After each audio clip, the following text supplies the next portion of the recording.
A ameaça é sinal de que Deus está fazendo grandes coisas através da tua vida. Você crê?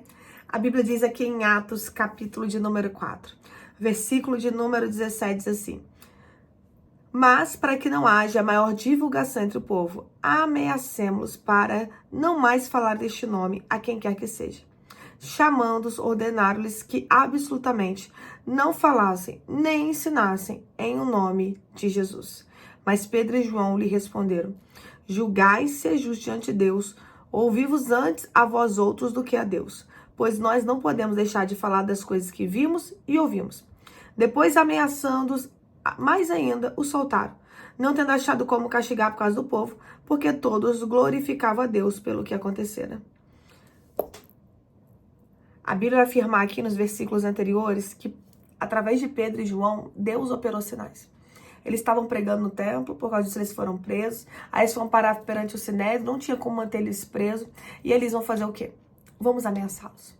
Já que a gente não pode parar eles fisicamente, a gente ameaça. Porque ameaçando eles vão ficar com medo e eles não vão continuar pregando. A Bíblia diz que no versículo 13 vai dizer assim: ao verem a intrepidez de Pedro e João, sabendo que eram homens iletrados e incultos, admiraram-se e reconheceram que haviam eles estado com Jesus. Intrepidez é ousadia, ou seja, viram Pedro e João pregando com uma grande ousadia. Olharam para eles e ficaram admirados porque eles não eram estudados. Como que eles estão pregando isso? O que eles querem fazer?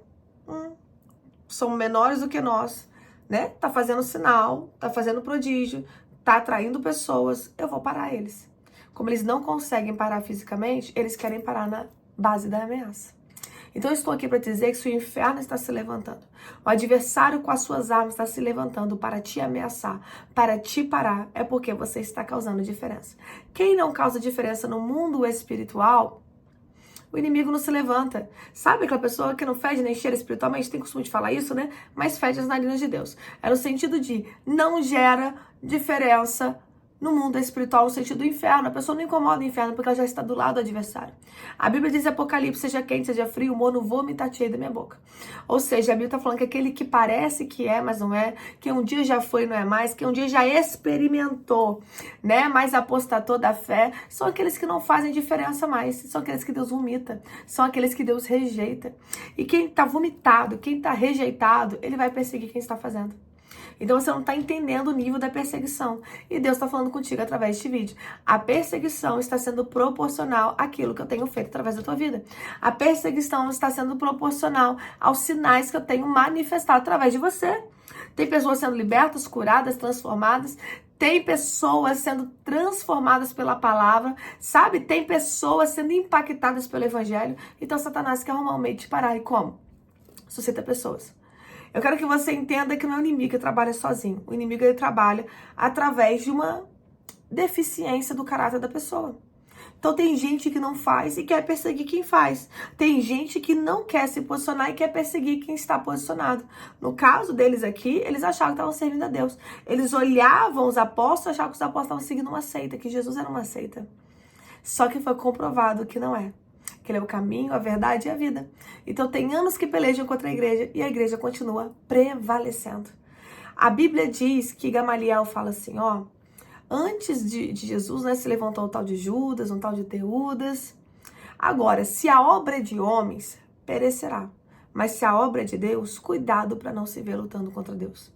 Eu estou aqui para te afirmar que se a obra é de Deus, tem gente lutando diretamente contra Deus. Não está lutando contra você, não está lutando contra a tua vida, não está lutando contra a tua casa, está lutando diretamente contra Deus. E ai daquele que toca no ungido do Senhor, ai daquele que toca na menina dos olhos de Deus. Deus manda dizer, nesta peleja não tereis que pelejar. Ficai na posição em vez de livramento. Qual a posição que Deus quer de você?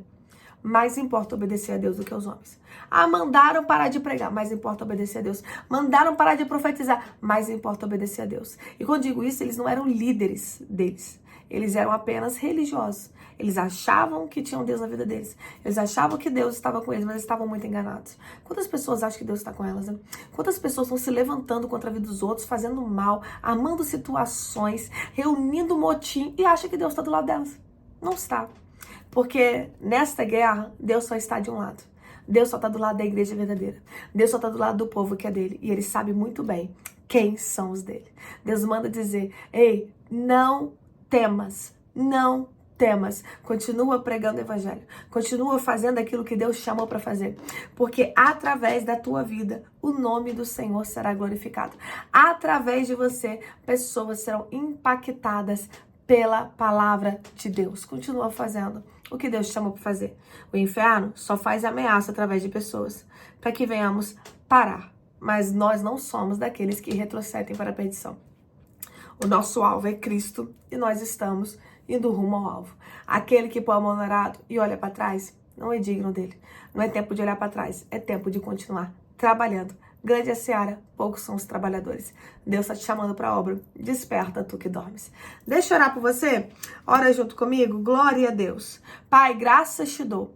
Graças te dou, Senhor, por essa palavra. Graças te dou, meu Pai, porque ali, meu Pai, Pedro e João, Senhor, eles tinham ousadia, eles tinham intrepidez, eles não temeram homens, mas eles continuaram temendo ao Senhor. Que seja assim, meu Pai, na nossa vida, que seja assim na vida dos meus irmãos, que a gente venha verdadeiramente temer o Senhor, meu Pai, que não venhamos temer o homem, porque nada pode nos fazer um homem. Nada pode, meu Pai. Quem tem todo o poder sobre a nossa vida é o Senhor. O Senhor é a nossa luz e a nossa salvação, a quem nós temeremos. Meu Pai, então deixa eu te peço, meu Pai, aumenta a fé, aumenta-nos a fé, aumenta a fé dos meus irmãos, para que teu nome seja glorificado. Continua, meu Pai, derramando ousadia e intrepidez na tua presença.